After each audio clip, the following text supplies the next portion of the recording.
ರೂಪೇಶ, ಜೋಸೆಫ, ಯಾಕೆಯಾ ನಿನ್ನೆ ಶಾಲೆಗೆ ಬರ್ಲಿಲ್ಲ? ಮನೆಗೆ ಬೊಲ್ಲ ಬಂದಿದೆ. ಮಳೆಗಾಲ ಮುಗಿತ ಬಂತು, ಇವನದೊಂದು ಬೊಲ್ಲ ಮುಗಿಯುವುದಿಲ್ಲ. 365 ದಿನವೂ ಬೊಲ್ಲ ಇವನ ಮನೆಯಲ್ಲಿ. ಟೀಚರ್ ಅನ್ನೊಂದು ಮಂಗ ಮಾಡುವ ಅಂತ ಅಲ್ಲನಾ? ಅನ್ವರ ಬಂದ.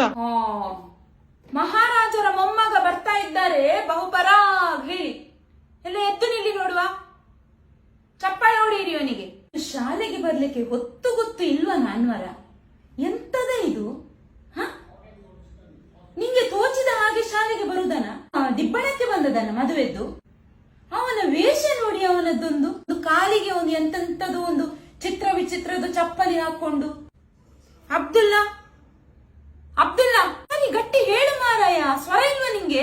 ಮಧ್ಯಾಹ್ನ ಅಲ್ಲಿ ಸ್ಟಡಿ ಪೀರಿಯಡ್ ಅಲ್ಲಿ ಬಾರಿ ಬೊಬ್ಬೆ ಆಗ್ತಾನೆ, ಈಗ ಸ್ವರ ಬರುದಿಲ್ಲ ಅವನಿಗೆ. ಶಾಲಿನಿ, ಭವ್ಯ, ನಿನ್ನೆ ಯಾಕೆ ಶಾಲೆಗೆ ಬರ್ಲಿಲ್ಲ? ನಂಗೆ ಶೀತ, ಜ್ವರ. ಗೊತ್ತಾಗ್ತದೆ ಆಯ್ತಾ, ನೀನು ಕೆಮ್ಮಿ ತೋರಿಸ್ಬೇಕಂತಿಲ್ಲ. ಯಾವಾಗ ನೋಡಿದ್ರು ಸಂಕಟವೇ ಅವಳಿಗೆ. ಮಾಲಿನಿ, ರಜಾರ್ಜಿಯಲ್ಲುಂಟಾ? ನನ್ನ ಮನೆಯಲ್ಲಿ ದೊಂಪ ಇರುವ ಕಾರಣ 3 ದಿನಗಳ ರಜೆಯನ್ನು ಕಳಕಳಿಯಿಂದ ಕೇಳಿಕೊಳ್ಳುತ್ತೇನೆ. ಹೆತ್ತವರ ಸಹಿ ಇಲ್ಲ ಅದ್ರಲ್ಲಿ.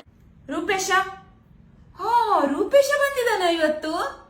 ಏನ ರೂಪೇಶ, ಇವತ್ತೆಂತ ಹುಣ್ಣಿಮೆಯ ಅಮಾವಾಸ್ಯೆಯ? ಮತ್ತೆ ನೀನ್ ಬಂದಿದೆ ಮಾರಯ್ಯ. ನೀನು 15 ದಿನಕ್ಕೊಮ್ಮೆ ಅಲ್ಲ ಬರುದು ಶಾಲೆಗೆ? ಶಾಲೆ ಗಟ್ಟಿ ಉಂಟಾ, ಟೀಚರ್ ಬದುಕಿದ್ದಾರ ಅಂತ ನೋಡಿ ಹೋಗುದಲ್ಲ ನೀನು, ನಿನ್ನ ಮುಖಾರವಿಂದವನ್ನು ತೋರಿಸ್ಲಿಕ್ಕೆ.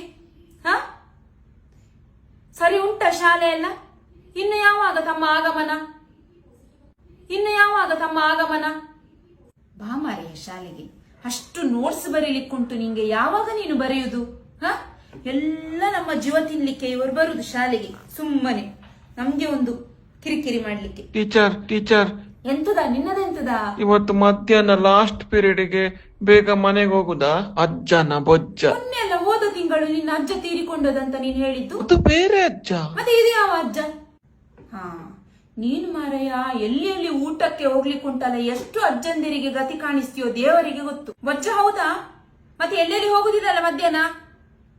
ಬರುವಾಗ ಬೊಜ್ಜದ್ದು ಲಾಡ್ ತಕೊಂಡ್ ಬರ್ಬೇಕು, ನನ್ಗೆ ತೋರಿಸ್ಬೇಕು, ಗೊತ್ತಾಯ್ತಾ?